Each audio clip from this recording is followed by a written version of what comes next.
segundo o governo federal, ao acionar o STF, essa dívida vem acumulando e gerando aí um problema bem maior do que aquilo que já existia no passado. Que, poxa, que coincidência, foi gerido inclusive pelo próprio governo do PT, do Pimentel, no qual teve um crescimento absurdo dessa dívida. Mas enfim, Zema entrou com uma ação para que não suspendesse o pagamento até que o acordo da RRF, que é o Regime de Recuperação Fiscal, fosse aprovado, e o STF deu a ele 90 dias de carência para que uma solução definitiva fosse colocada. Porém, não obstante, o governo federal, ele exige não, né? Mas pelo menos fez esse pedido ao STF para exigir que Minas volte a pagar a partir de maio. Luiz, tem a menor condição, né? Se paga a dívida e começa a pagar da forma como estava estabelecido, não vai pagar salário, não vai ter repasse para a prefeitura, vai faltar dinheiro para a saúde, para a educação, para tudo, né? Rodrigo, eu acho que os prefeitos, os funcionários públicos tinham que estar realmente preocupados com isso. O que acontece? Para quem, gente, está em todos os noticiários aí, quem quiser explicações mais detalhadas, eu sugiro que procurem o Google aí, mas só para pontuar para as pessoas que estão chegando agora nessa informação. Minas Gerais tem uma dívida milionária com o governo federal, é uma dívida que vem sendo alimentada há anos. O governo argumenta, inclusive, que Minas não atualiza essa dívida, não paga juros dessa dívida há 9 anos, né? E o Estado não paga porque não conseguiu pagar, né? Primeiro, lá atrás, o governo Pimentel, como o Rodrigo muito bem lembrou aí, aumentou exponencialmente essa dívida, deixou de pagar os municípios, de fazer repasses aos municípios, deixou de fazer repasses aos bancos de dinheiro, de crédito consignado, né, que funcionários públicos pegavam dinheiro com os bancos, esse dinheiro era descontado dos funcionários públicos e o governo do Estado retinha esse dinheiro sem repassar aos bancos, criou uma dívida enorme para funcionários públicos, criou uma dívida enorme para quem estava ligado ao governo do Estado. Com essa apropriação em débito, isso é roubo que foi feito durante o governo Pimentel, e essa dívida do Estado com a União cresceu. O governo federal é dono do dinheiro, entre aspas, quer receber esse dinheiro. Nosso amigo Kertzmann, Rodrigo, ele sempre aqui no programa, ele traz esse destaque, e não deixa de ter razão, que ele fala, mas essa dívida é irreal porque os juros que o governo federal cobraram do Estado até agora são juros inconstitucionais. Abusivos. São juros abusivos. Mas eu falo. Digno de agiota. Digno de agiota, provavelmente sim, concordo com ele. Só que lá atrás, o governante da vez concordou com esses juros, não acionou a justiça por eles, esses juros foram contando em cima do dinheiro, da dívida original, e hoje o governo federal quer receber, direito dele querer receber. Só que em troca disso, ele quer receber massacrando o Estado de Minas Gerais e o povo mineiro. O argumento do governo do Estado agora, e Minas conseguiu uma vitória no Supremo Tribunal Federal semana passada, que foi o adiamento da obrigação de começar a pagar a dívida, que teria obrigação de começar em maio, como você bem lembrou. Minas conseguiu adiar por 90 dias, mas o governo federal está recorrendo, dizendo que não pode beneficiar um estado em detrimento de outros, que outros estados pagam e Minas não.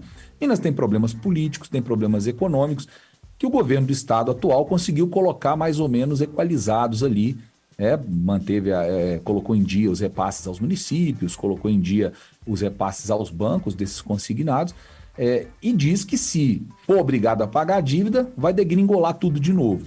Então, acho que o que está faltando aí para o governo federal, Rodrigo, é medir o que a gente chama de medir a água com o fubá, né?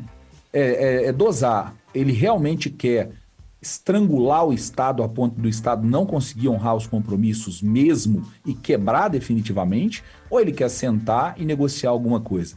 Foi feita uma proposta, o Estado estava estudando uma proposta de equalizar essa dívida em troca de aumento das matrículas do ensino médio técnico, e o Estado de Minas Gerais está tentando, ao longo dos últimos 4 anos, aprovar o regime de recuperação fiscal, mas não consegue, porque é barrado por problemas políticos de articulação dentro da Assembleia.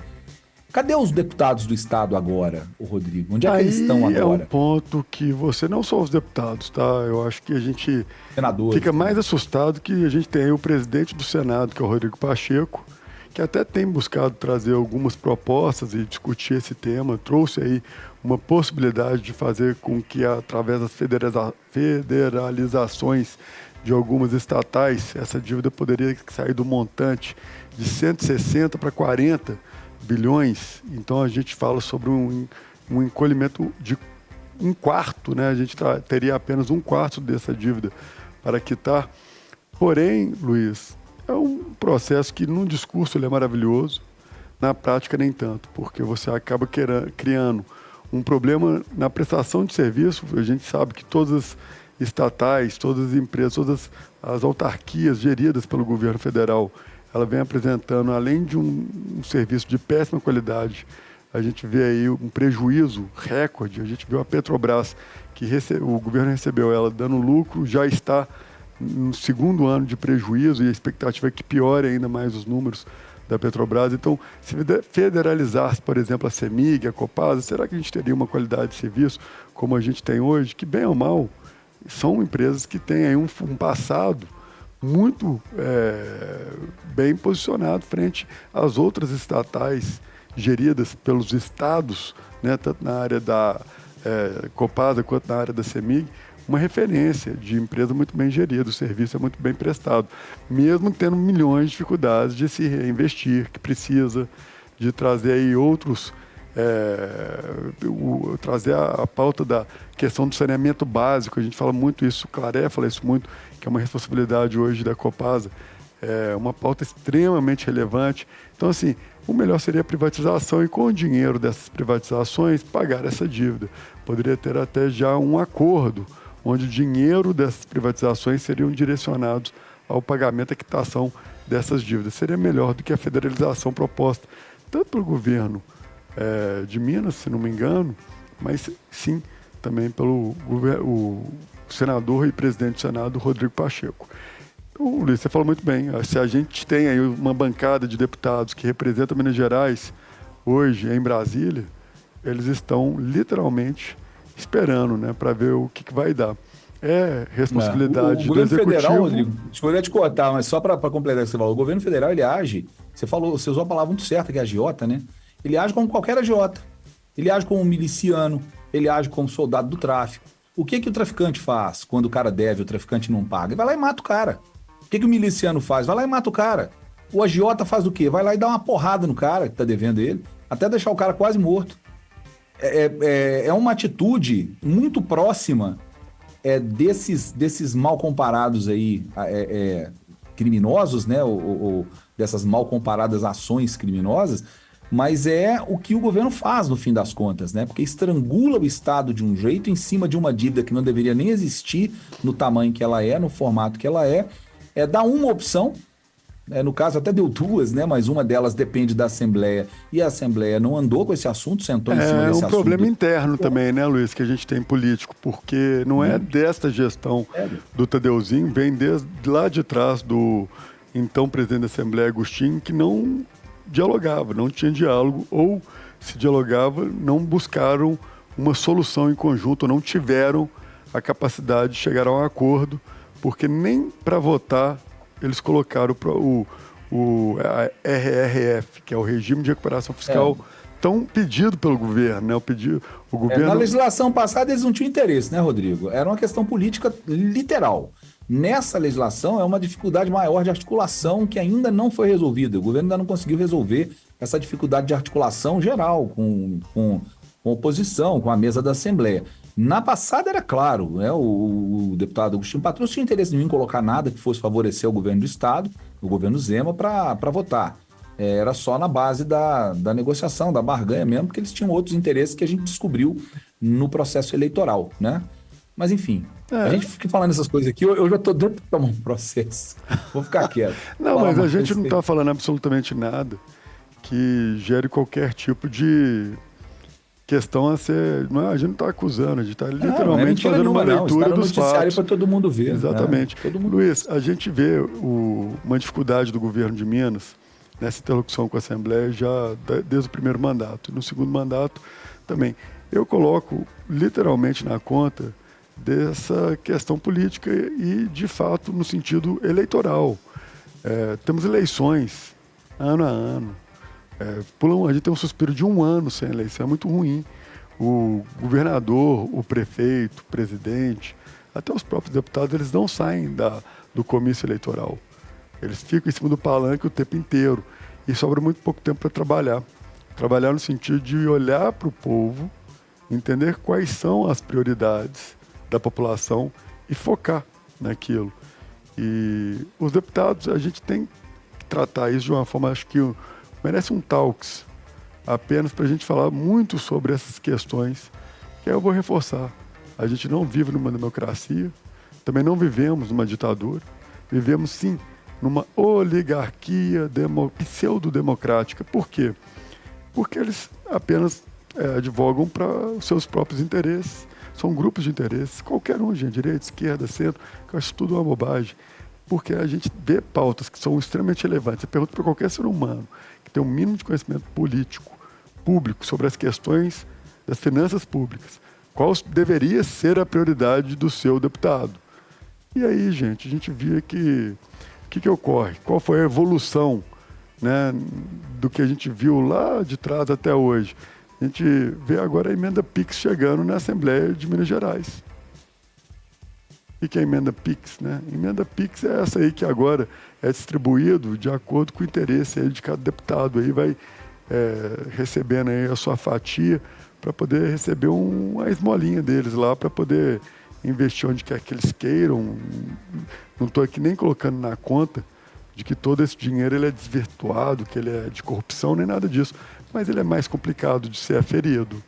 Ele é mais complicado de ser validado e fazer o traqueamento legal da onde que esse dinheiro foi investido, como ele foi investido, qual o processo que ele recebeu, se foi adequado ou não, se ele seguiu todos esses processos. Então, e aí eu vou usar até uma palavra um pouco mais forte, Luiz. Na minha opinião, virou um desvio de finalidade. Essas emendas PIX, essas emendas do relator, esse orçamento secreto, se vocês quiserem chamar, desde a época de Fernando Henrique, tinham os anões do orçamento, uma série de formas de você manipular os seus deputados, os seus vereadores, os seus senadores, enfim, e literalmente virar as costas para a população. Isso me preocupa. Você falou um negócio importante. Você falou que eles estão ficando descarados hoje, né? Os políticos de uma forma geral, mas especialmente o poder legislativo, que é quem manda nesse país, né? A Câmara de Vereadores. Há quem diga que o judiciário também, né?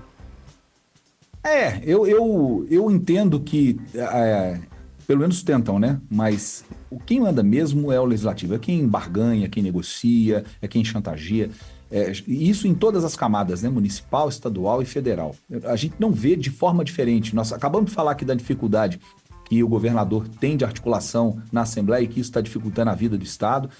Falamos da questão federal.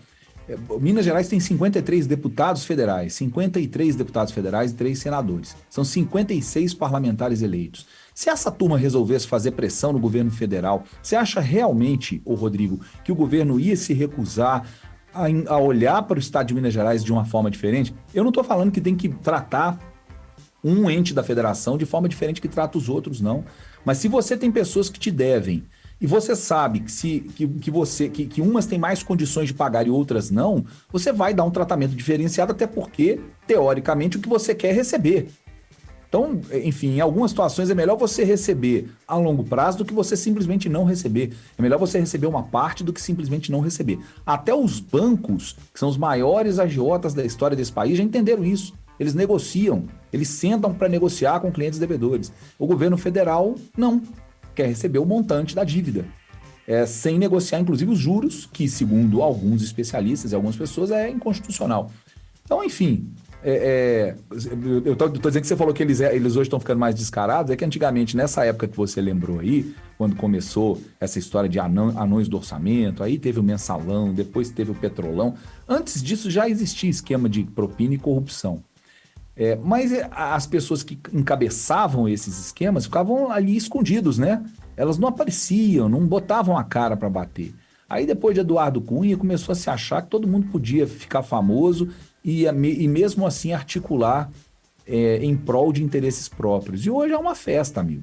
Hoje presidente da Câmara, presidente de tudo que você imaginar, tá com a cara aí para todo mundo ver, dando declarações totalmente descaradas de que está negociando mesmo, de que está barganhando mesmo, e ninguém faz nada, ninguém pode fazer. O governo federal também tem o rabo preso. Os governos dos estados também dependem das assembleias, e aí a gente vê, assim, a situação ficando mais descarada e o povo com cara de tacho, cara de bobo, olhando para um lado para outro sem saber o que está acontecendo, porque ninguém entende nada, e de 2 em 2 anos tem que votar. E vota nas mesmas figuras, porque ô não Luiz, conhece todos, né? porque as pessoas não se interessam, na verdade, por política, elas se interessam muito mais para ficar discutindo pautas de costume, dos dois lados, que não leva a nada.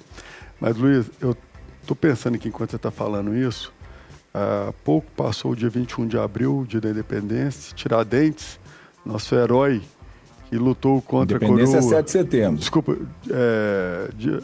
Inconfidência. Inconfidência, perdão, que é parecida a palavra, então vocês me perdoam aí a falha.